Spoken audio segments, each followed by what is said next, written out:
योगिने नाथारुक्मिणेशाय नमो वेदान्तवेदिने रामाय रामभद्राय रामचन्द्राय वेधसे रघुनाथाय नाथाय सीतायापते नमः।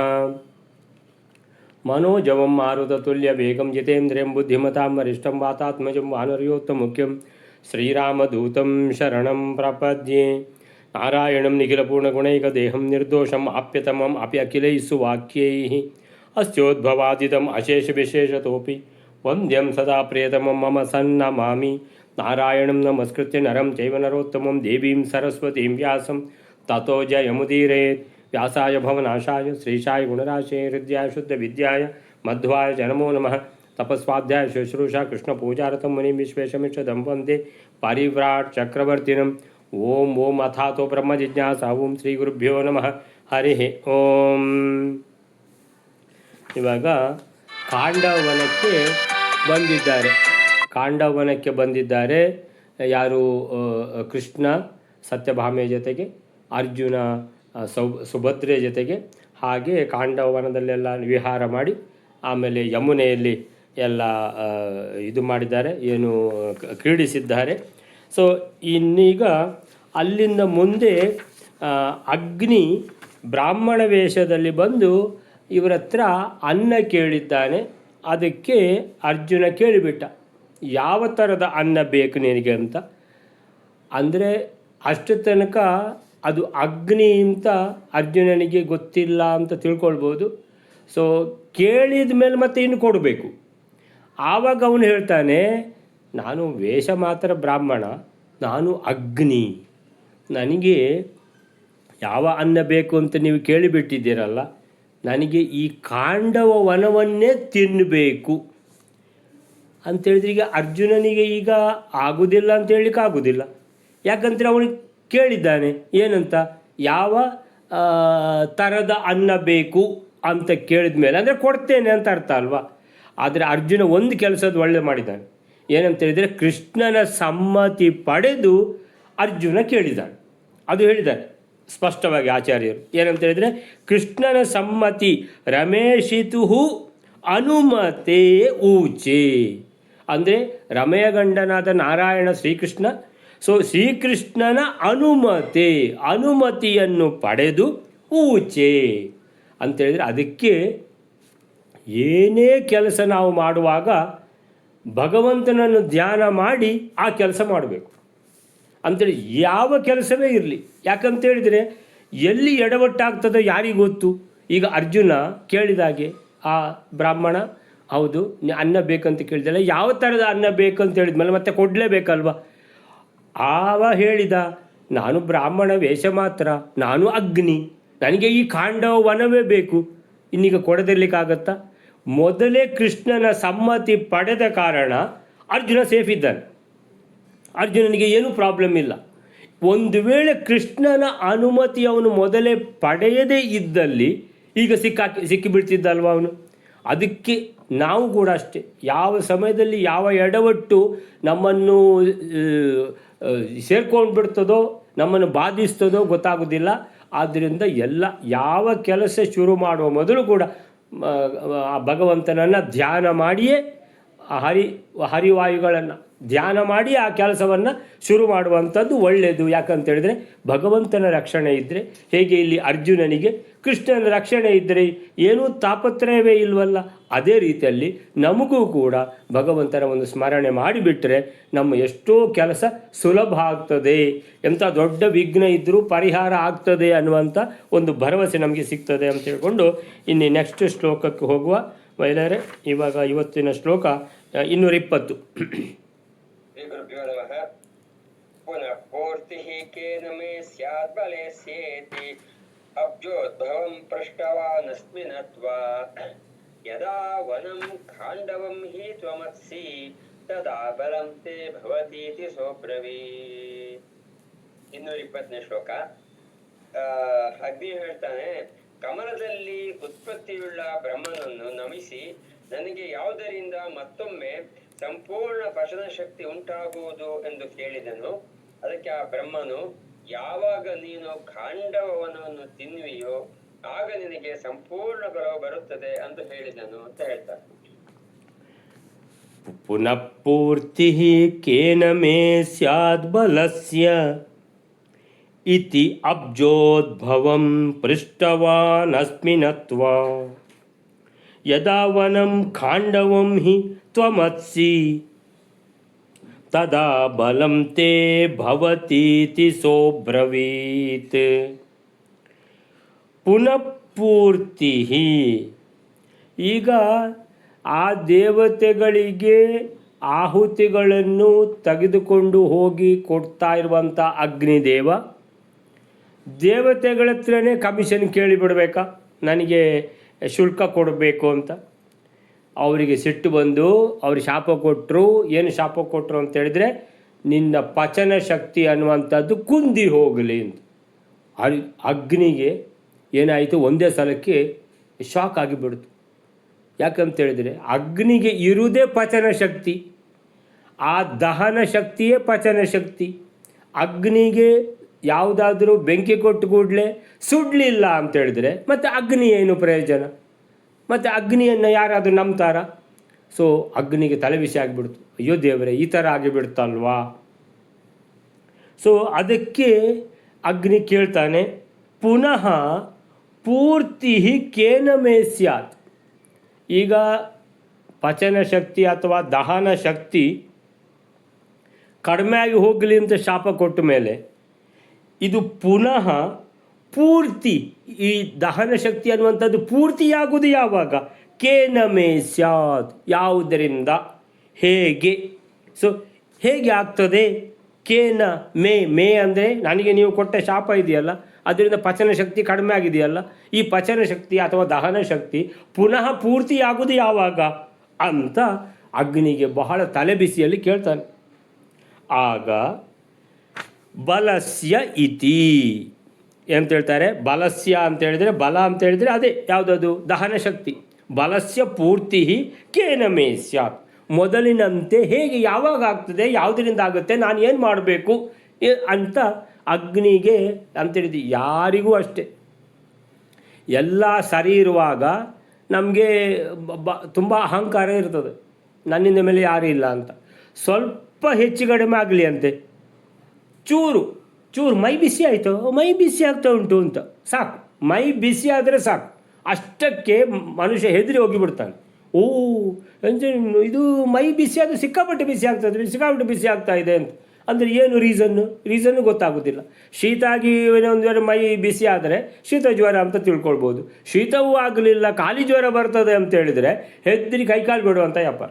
ಸೊ ಒಂದು ಸ್ವಲ್ಪ ಹೆಚ್ಚು ಕಡಿಮೆ ಆಯಿತು, ಯಾರ ಹತ್ರನೂ ಎಲ್ಲೋ ಒಂದು ಹೋಗಿದ್ದೀರಿ, ಏನೋ ಒಂದು ಮಾತು ಬಂತು, ಜಗಳ ಆಗಿಬಿಡ್ತು ಅಂತ ಇಟ್ಕೊಳ್ಳಿ. ಉದ್ದೇಶ ಏನೂ ಇರಲಿಲ್ಲ, ಅಂದರೆ ಮಾತಿಗೆ ಮಾತು ಬಂತು, ಜಗಳ ಆಗಿಬಿಡ್ತು. ಜಗಳ ಆದ ಕೂಡಲೇ ನಿಮ್ಗೆ ಏನಾಗ್ತದೆ, ಶಾಕ್ ಆಗಿಬಿಡ್ತದೆ. ನಾನು ಯಾಕೆ ಜಗಳ ಮಾಡಿದೆ ಅಂತ ಹೇಳಿದರೆ ಜಗಳ ಆಗಿ ಹೋಗಿದೆ. ಅಂದರೆ ಯಾವಾಗಲೂ ಅಷ್ಟೇ, ಒಂದು ಸ್ವಲ್ಪ ಆ ಕಡೆ ಈ ಕಡೆ ಆದರೆ ಏನಂತ ಹೇಳಿದರೆ ನಮ್ಮ ಎಲ್ಲ ಅಹಂಕಾರ ಎಲ್ಲ ಹೋಗಿಬಿಡ್ತದೆ. ಎಲ್ಲ ಸರಿ ಇದ್ದರೆ ಮಾತ್ರ. ಅದಕ್ಕೋಸ್ಕರ ಭಗವಂತನನ್ನು ಯಾವಾಗಲೂ ಸ್ಮರಣೆ ಮಾಡ್ತಾ ಇರಬೇಕು, ವಿಸ್ಮರಣೆ ಕೂಡದು. ಭಗವಂತನನ್ನು ಮರೀಲಿಕ್ಕೆ ಇಲ್ಲ ಅಂತ ಅದಕ್ಕೆ ಹೇಳೋದು.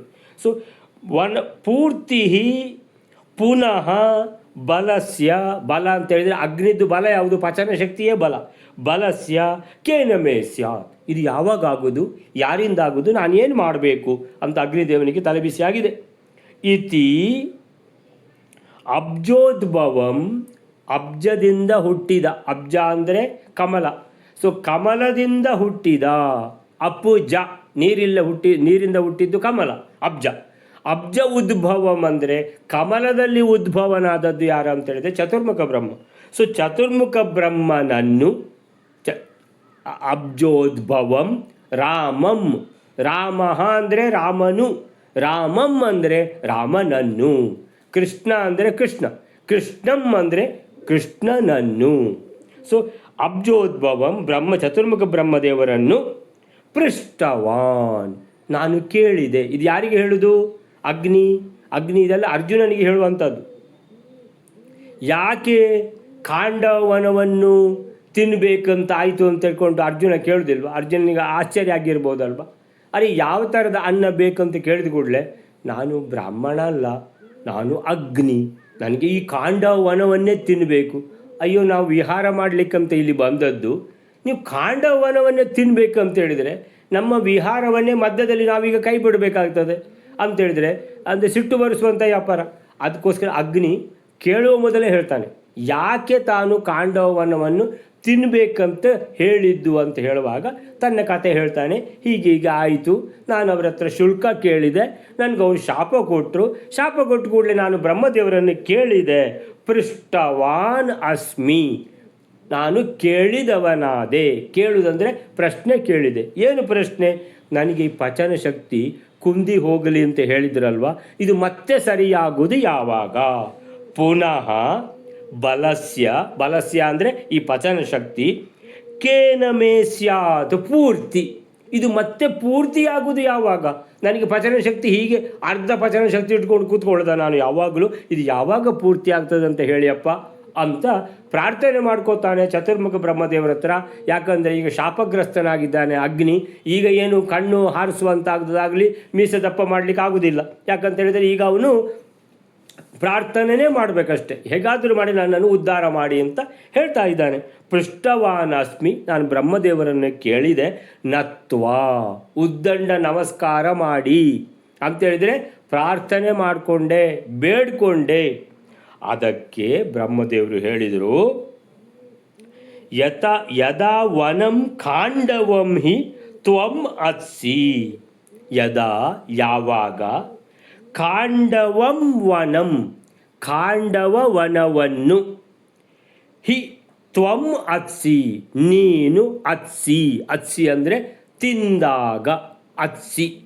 ಯದಾ ತ್ವಂ ಅತ್ಸಿ ಯಾವಾಗ ನೀನು ತಿನ್ನುತ್ತೀಯೋ, ಯದಾ ಖಾಂಡವನಂ ತ್ವಂ ಅತ್ಸಿ ನೀನು ತಿಂತೀಯೋ, ಆಗ ತದಾ ಬಲಂ ತೇ ಭವತೀತಿ ಸೋ ಅಬ್ರವೀತ್. ಸೋ ಅಬ್ರವೀತ್ ಅಂದರೆ ಆ ಚತುರ್ಮುಖ ಬ್ರಹ್ಮದೇವರು ಹೇಳಿದರು.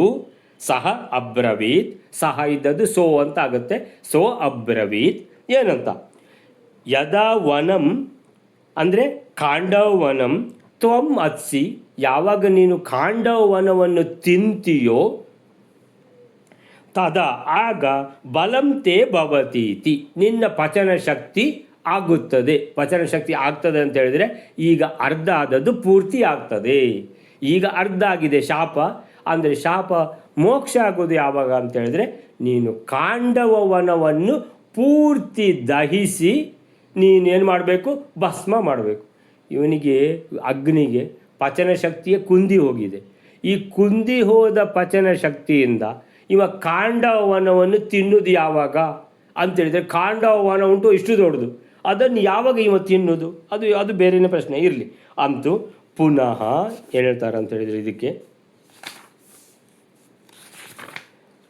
ಪುನಃ ನನ್ನ ಬಲ ಮತ್ತೆ ಮುಂಚಿನಂತೆ ಪೂರ್ತಿಗೊಳ್ಳುವುದು ಯಾವಾಗ ಅಂತ ಅಗ್ನಿದೇವ ಬ್ರಹ್ಮದೇವರನ್ನು ನಮಸ್ಕರಿಸಿ ಕೇಳಿದ.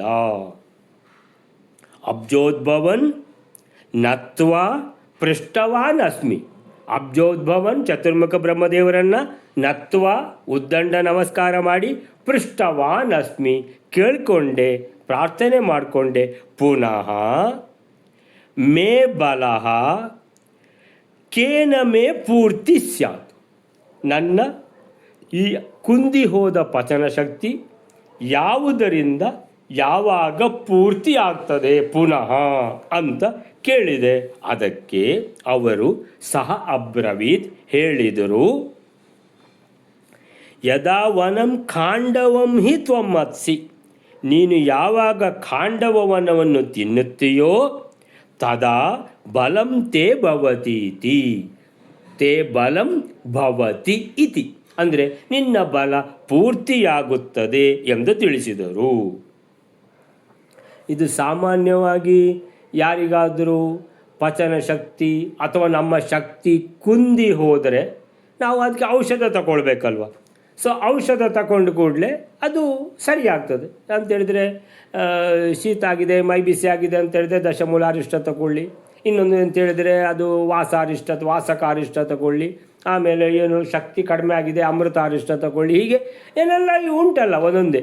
ಸೊ ಹೀಗೆ ಅಂತೇಳಿದರೆ ನಾವು ಮದ್ದು ತಗೊಳ್ತೇವೆ.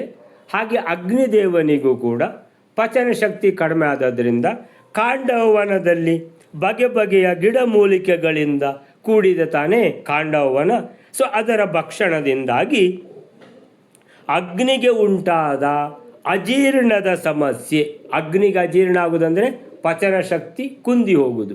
ಪಚನ ಶಕ್ತಿ ಅಗ್ನಿದು ಅಂತೇಳಿದರೆ ದಹಿಸುವ ಶಕ್ತಿ, ಅದು ಕುಂದಿ ಹೋದ ಈ ಸಮಸ್ಯೆ ಏನಿದೆ ಪರಿಹಾರ ಆಗ್ತದೆ ಅಂತ ಒಂದು ಬೇಕಾದರೂ ತಿಳ್ಕೊಳ್ಬೋದು ಅಂತ ಹೇಳ್ಕೊಂಡು ನೆಕ್ಸ್ಟ್ ಶ್ಲೋಕ ಮೇಲೆ ಚಕ್ರಸ್ಯೇದಂ ಖಾಂಡವಂ ತೇನ ವಿಘ್ನಂ ಕರೋತ್ಯಸೌ ತೇನ ವಾಂ ಪ್ರಾರ್ಥಯಾಮಿ ಇತ್ಯುಕ್ತೆ ತಂ ಪ್ರಾರ್ಥೌಚ ಯದಿ ಸ್ಯಾತ್ ರಥೋ ಧನುಶ್ಚಾಥ ಶಕ್ರಂ ನಿರೋತ್ಸ್ಯೆ.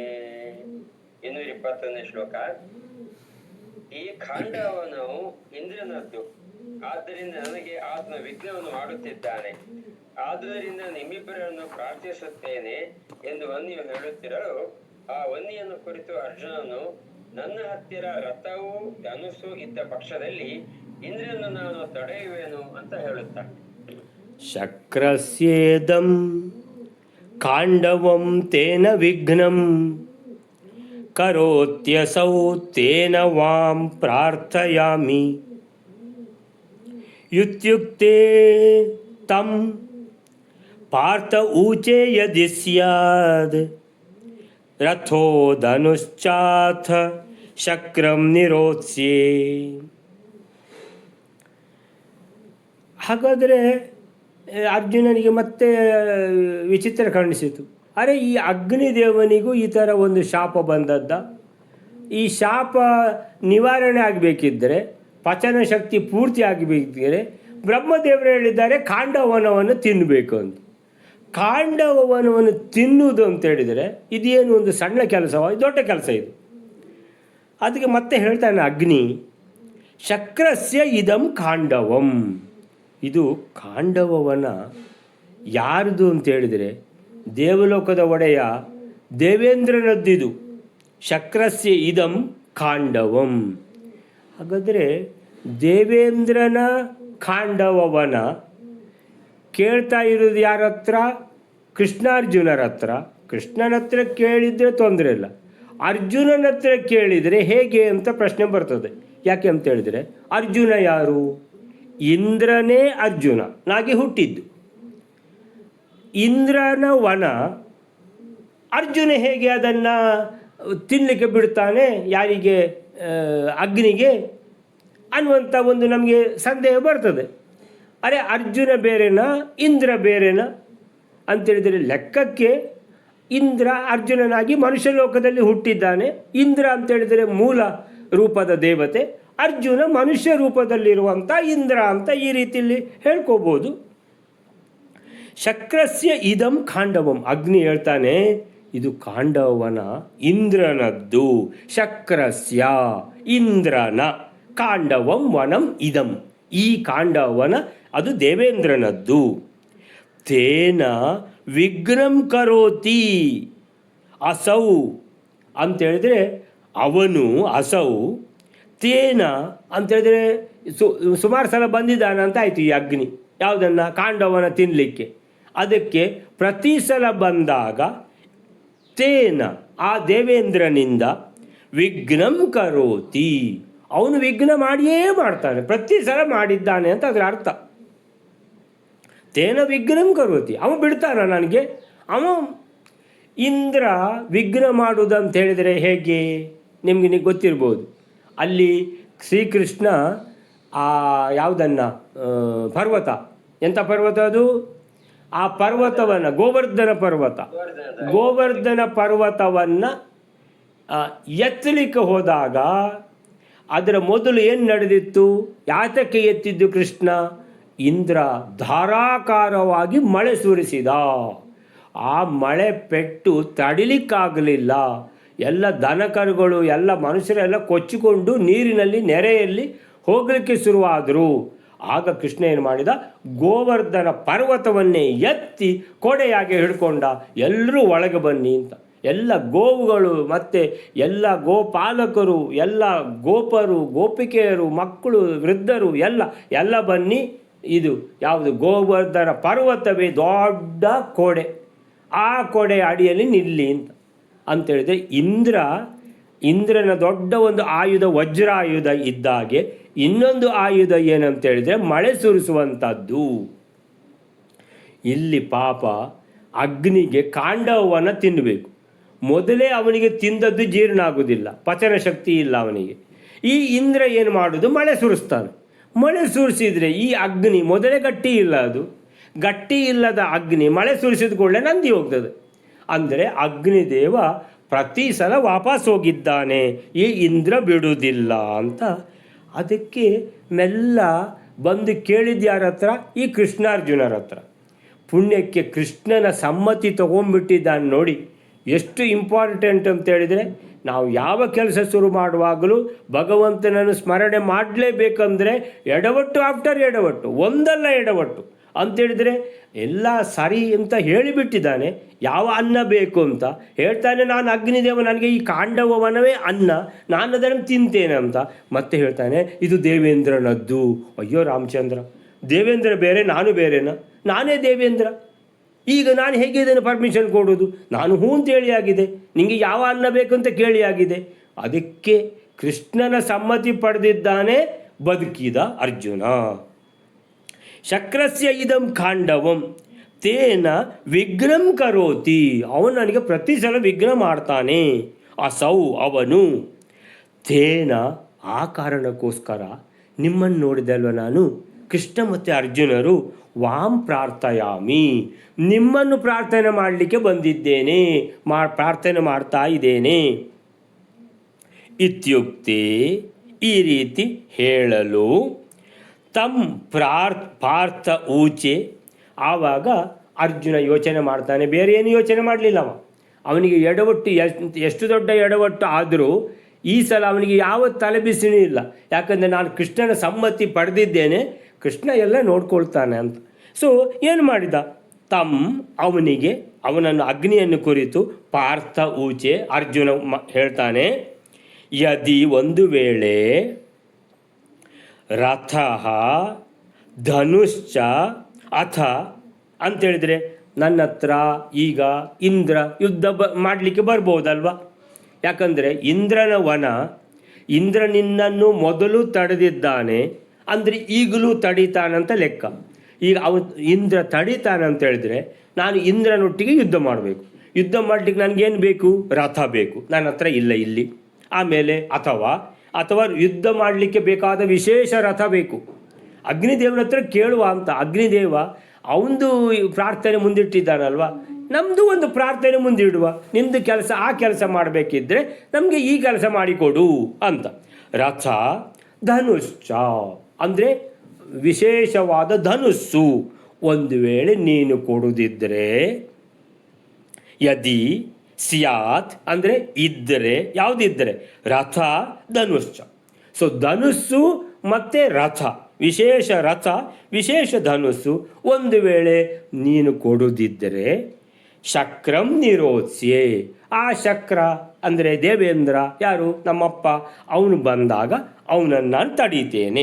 ನಿರೋತ್ಸ್ಯೆ ಅಂತ ಹೇಳಿದ್ರೆ ಅವನನ್ನು ನಾನು ತಡೀತೇನೆ, ನಿನಗೆ ಉಪದ್ರ ಮಾಡದಾಗೆ ನೀನು ಖಾಂಡವನವನ್ನು ತಿನ್ನಬಹುದು ಅಂತ. ಅಂದರೆ ಅಗ್ನಿದೇವ ಒಂದು ಪ್ರಾರ್ಥನೆ ಹೇಳಿದ್ದಕ್ಕೆ ಅರ್ಜುನನು ಒಂದು ಪ್ರಾರ್ಥನೆಯನ್ನು ಹೇಳಿದ. ನೋಡು, ಅವನು ನನಗೆ ಯುದ್ಧ ಮಾಡಬೇಕಲ್ಲ, ಯುದ್ಧ ಮಾಡಲಿಕ್ಕೆ ಇದನ್ನು ನೀನು ತಗೊಂಡು ಬಂದು ಕೊಡು ಅಂತ. ಸೊ ಅದಕ್ಕೆ ಇದು ಯಾವ ಶ್ಲೋಕ ಇದು? 221. ಈ ಖಾಂಡವವನ ದೇವೇಂದ್ರನದ್ದು. ಅಗ್ನಿದೇವ ಹೇಳುದು ಯಾರ ಹತ್ರ? ಪಾರ್ಥನ ಹತ್ರ. ಅದರಿಂದಾಗಿ ಅವನು ನನಗೆ ಅಡ್ಡಿ ಮಾಡ್ತಾನೀಗ, ಅದಕ್ಕೋಸ್ಕರ ನಾನು ನಿಮ್ಮನ್ನು ಬೇಡ್ತಾ ಇರುವೆ ಅಂತ ಅಗ್ನಿ ಹೇಳಲು ಅರ್ಜುನ ಹೇಳಿದ, ನನಗೆ ರಥ ಮತ್ತು ಧನುಸ್ಸುಗಳು ದೊರೆತಲ್ಲಿ ಇಂದ್ರನನ್ನು ಎದುರಿಸಬಲ್ಲೆ. ನಾನು ಇಂದ್ರ ಬಂದಾಗ ಅವನನ್ನು ತಡೀತೇನೆ, ನಿನಗೆ ತೊಂದರೆ ಕೊಡದ ಹಾಗೆ ಯುದ್ಧ ಮಾಡಬೇಕಲ್ಲ ಅವನ ಹತ್ರ.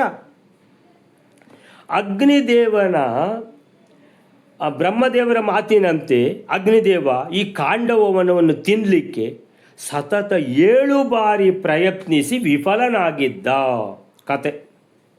ಪ್ರತಿ ಬಾರಿ ಅವನು ಪ್ರಯತ್ನಿಸಿದಾಗಲೂ ಇಂದ್ರನು ಮಳೆ ಸುರಿಸಿ ಅಗ್ನಿಗೆ ಸುಡುವ ಕಾರ್ಯಕ್ಕೆ ವಿಘ್ನ ಮಾಡ್ತಿದ್ದ.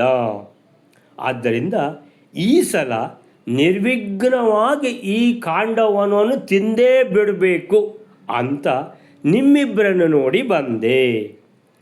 ಅರೆ ಅಂತೇಳಿದ್ರೆ, ಹಾಗಾದರೆ ನಮ್ಮಿಬ್ಬರನ್ನು ನೋಡಿ ಬಂದೆ, ಇದು ಹೇಗೆ ಬಂದೆ ನೀನು ಅಂದರೆ ನಾನೇ ಇಂದ್ರ ಅಲ್ವಾ, ನೀನು ನಮ್ಮಿಬ್ಬರನ್ನು ನೋಡಿ ಬಂದೆ ಅಂತ ಹೇಳ್ತೀಯಲ್ವಾ, ಏನು ವಿಶೇಷ ಇದು ಅನ್ನುವಂಥದ್ದು ಸಂದೇಹ ನಮಗೆ ಬರ್ತದೆ.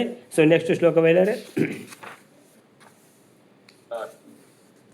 ನರಾವೇಶಾದನ್ನದಾನ ಪ್ರತಿಶ್ರವಾತ್ ಸ್ವಸ್ಯಾಪಿ ಶಕ್ರಸ್ಯ ವಿರೋಧಮೈಚ್ಯತ್ ಪಾರ್ಥ ಕೃಷ್ಣ ಪ್ರೇರಣಾ ಚೈವ ವನ್ನಿಃ ಪಾರ್ಥಂ ಯಯಾಚೆ ಶಕ್ರ ವಿರೋಧ ಶಾಂತ್ಯೈ. ಸ್ವಾರಸ್ಯಕರವಾಗಿದೆ.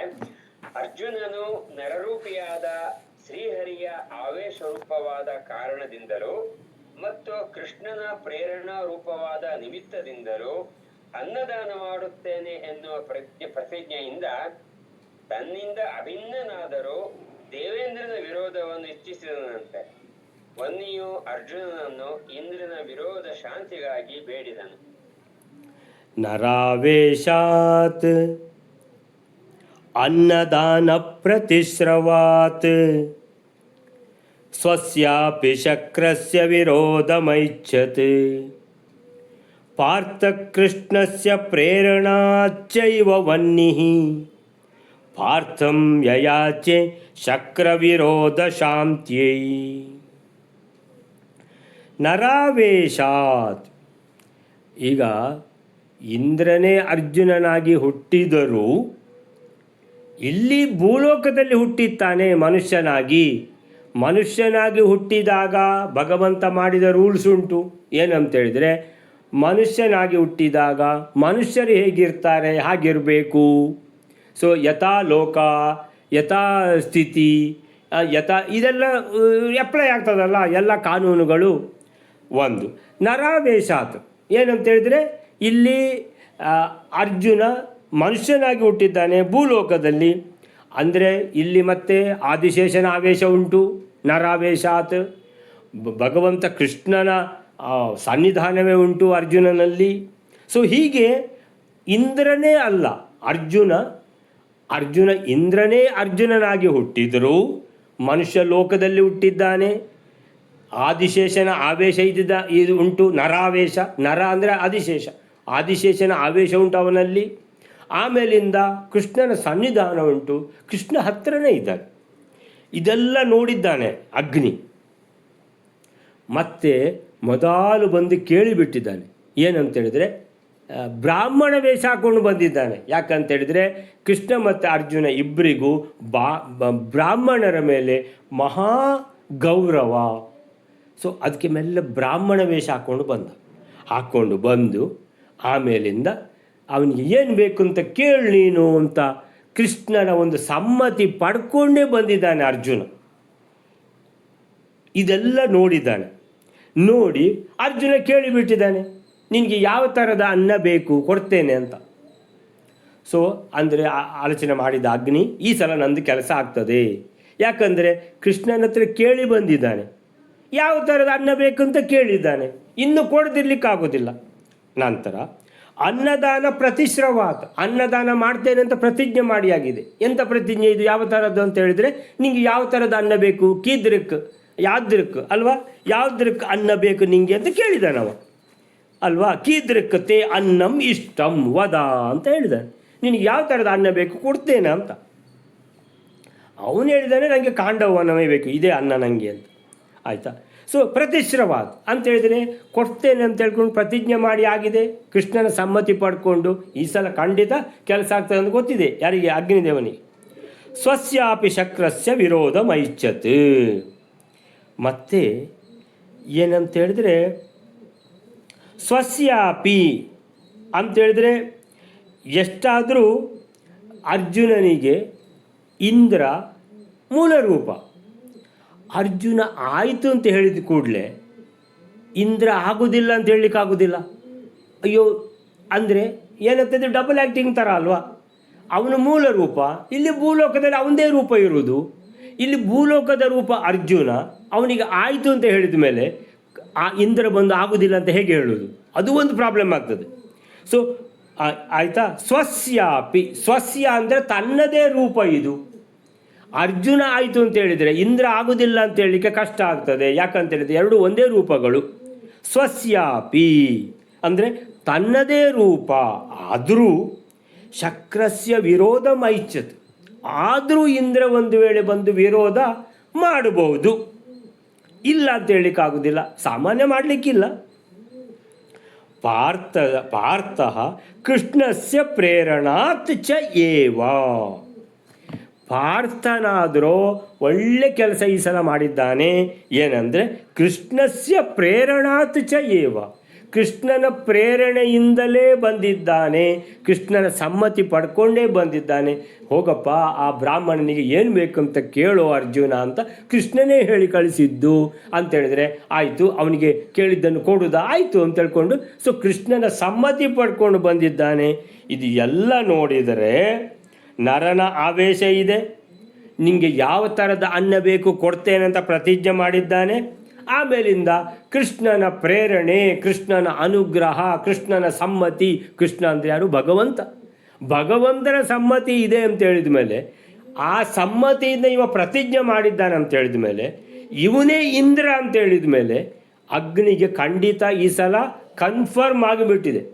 ಮೂರು ಕಾರಣ ಉಂಟು. ಏನು ಮಳೆ ಈ ಸಲ ಸುರಿಸಲಿಕ್ಕೆ ಸಾಧ್ಯ ಇಲ್ಲ ಇಂದ್ರ. ಆದರೂ ಈ ಅರ್ಜುನ ಕೇಳ್ತಾ ಇದ್ದಾನೆ ರಥ ಮತ್ತು ಯಾವುದು ಬಿಲ್ಲು ಇರಲಿ. ಪಾರ್ಥಂ ಯಯಾಚೆ ಶಕ್ರ ವಿರೋಧ ಶಾಂತ್ಯೈ. ವನ್ನಿಹಿ ಅಗ್ನಿದೇವನು ಪಾರ್ಥಂ ಯಯಾಚೆ, ಅರ್ಜುನನನ್ನು ಕಾಡಿ ಬೇಡ್ತಾ ಇದ್ದಾನೆ. ಏನಂದರೆ ಶಕ್ರ ವಿರೋಧ ಶಾಂತ್ಯೈ, ಆ ದೇವೇಂದ್ರ ಬಂದಾಗ ಹೇಗಾದರೂ ಮಾಡಿ ಸುಧಾರಿಸಬೇಕು. ಶಕ್ರ ಅಂದರೆ ಇಂದ್ರ, ಇಂದ್ರನ ವಿರೋಧ ಶಾಂತಿಯೈ. ಶಾಂತಿಯೈ ಅಂದರೆ ಶಾಂತಿಗಾಗಿ, ಅವನ ಒಂದು ವಿರೋಧ ಆಗದಾಗೆ ನೋಡ್ಕೊಪ್ಪ ಅರ್ಜುನ. ಬೇರೆ ಏನು ನನಗೆ ಹೆದರಿಕೆ ಇಲ್ಲ, ಆ ಇಂದ್ರಂದೇ ಹೆದರಿಕೆ. ಈಗ ಬಂದು ಬಿಡ್ತಾನೆ, ಮಳೆ ಸುರಿಸಿ ಬಿಡ್ತಾನೆ ಅಂತ. ಸೊ ಅದಕ್ಕೆ ಅರ್ಜುನ ಕೇಳಿದ್ದಾನೆ ಎರಡು. ಸೊ ಅದನ್ನು ಅಗ್ನಿದೇವ ಬಹುಶಃ ಕೊಡ್ತಾನೆ ಅಂತ. ಅರ್ಜುನನಲ್ಲಿ ನರಾವೇಶ ಇದ್ದದ್ದರಿಂದಲೂ, ನರಾವೇಶಾತ್. ಎರಡನೇದು, ಅರ್ಜುನನು ಅನ್ನದಾನ ನೀಡುವ ವಚನ ನೀಡಿದ್ದರಿಂದಲೂ. ಅನ್ನದಾನ ಪ್ರತಿಶ್ರವಾತ್, ಯಾವ ಥರದ ಅನ್ನ ಬೇಕು ಅಂತ ಕೇಳಿದ ಮೇಲೆ ಅಂದರೆ ಯಾವ ಥರದಿಂದ ನನಗೆ ಈ ಥರದ್ದು ಬೇಕಂತ ಹೇಳಿ ಮತ್ತೆ ಕೊಡಲೇಬೇಕಲ್ಲ. ಅರ್ಜುನ ತಾನೇ ಇಂದ್ರನಾದರೂ ಸ್ವಸ್ಯಾಪಿ ಶಕ್ರಸ್ಯ, ಸ್ವಸ್ಯಾಪಿ ತಾನೇ ಇಂದ್ರ ಆದರೂ ಏನು ಇಂದ್ರ ಬಂದು ವಿರೋಧ ಮಾಡ್ಬೋದು. ವಿರೋಧ ಮಾಡಿದರೆ ಅದಕ್ಕೆ ತಕ್ಕ ಏನಾದರೂ ಒಂದು ಸಣ್ಣ ಯುದ್ಧ ಆಗೇ ಆಗ್ತದೆ. ಆದರೂ ಕೃಷ್ಣ ಪ್ರೇರಣಾತ್ ಚ ಏವ, ಕೃಷ್ಣನ ಸಮ್ಮತಿ, ಕೃಷ್ಣನ ಪ್ರೇರಣೆ, ಕೃಷ್ಣನ ಅನುಗ್ರಹ ಅರ್ಜುನನ ಮೇಲೆ ಇದೆ. ಯಾಕಂದರೆ ಸಮ್ಮತಿ ಪಡ್ಕೊಂಡು ಬಂದದ್ದು, ಸುಮ್ಮನೆ ಕೇಳಲಿಲ್ಲ ಬಂದು ನಿಂಗೇನು ಬೇಕಂತ. ಆದ್ದರಿಂದ ಹೀಗೆ ಈ ಮೂರು ಕಾರಣಗಳಿಂದ ಅಗ್ನಿಯು ಇಂದ್ರನ ವಿರೋಧ ಈ ಸಲ ಖಂಡಿತ ಪರಿಹಾರ ಆಗ್ತದೆ ಅಂತ ಅರ್ಜುನನನ್ನು ಪ್ರಾರ್ಥಿಸ್ತಾ ಇದ್ದಾನೆ. ಹೇಗಾದರೂ ಮಾಡಿ ನೀವು ಇಂದ್ರನನ್ನು ಸುಧಾರಿಸಬೇಕು, ಅವನ ವಿರೋಧವನ್ನು ತಪ್ಪಿಸಬೇಕು, ಈ ಸಲ ನಾನು ಖಾಂಡವನವನ್ನು ತಿನ್ನುವ ಹಾಗೆ ಆಗಬೇಕು ಅಂತ ಏನು ಪದೇ ಪದೇ ಕಾಡ್ತಾ ಇದ್ದಾನೆ. ಸೊ ಅರ್ಜುನ ತನ್ನದೇ ಮೂಲ ರೂಪವಾದ ಇಂದ್ರನೊಂದಿಗೆ ಯುದ್ಧಕ್ಕೆ ತೊಡಗಬಹುದು. ಯಾಕೆ? ಮೂರು ಕಾರಣ ಉಂಟು. ಒಂದು, ಅವನಲ್ಲಿರುವಂಥ ನರಾವೇಶ ಆದಿಶೇಷನ ಆವೇಶ. ಆದ್ದರಿಂದ ಇಂದ್ರನೇ ಅಲ್ಲ ಅರ್ಜುನ, ಸ್ವಲ್ಪ ಬೇರೆ. ಆದ್ದರಿಂದ ಇಂದ್ರನೊಟ್ಟಿಗೆ ಯುದ್ಧ ಮಾಡಬಹುದು. ಅವನು ಅನ್ನದಾನ ಮಾಡ್ತೇನಂತ ಪ್ರತಿಜ್ಞೆ ಮಾಡಿದ್ದಾನೆ, ಯಾವ ಥರದ ಅನ್ನ ಬೇಕು ಅಂತ ಕೇಳಿ. ಮೂರನೇದ್ದು, ಕೃಷ್ಣನ ಪ್ರೇರಣೆಯಾಗಿದೆ, ಅವನಿಗೆ ಕೊಡಪ್ಪ ಬ್ರಾಹ್ಮಣ ಬಂದಿದ್ದಾನೆ ಅಂತೇಳಿ. ಆದ ಕಾರಣ ಈಗ ಖಂಡಿತ ತನಗೆ ಕೆಲಸ ಆಗ್ತದೆ ಅಂತ ಅಗ್ನಿದೇವ ನಂಬಿದ್ದಾನೆ. ಏನಾಗ್ತದೆ ಅಂತ ಮತ್ತೆ ನೋಡುವ. ಇವತ್ತಿಲ್ಲಿಗೆ ನಿಲ್ಲಿಸ್ಕೊಳ್ಳೋಣ. ಶ್ರೀಕೃಷ್ಣ ಅರ್ಪಣೆ ಮಸ್ತು.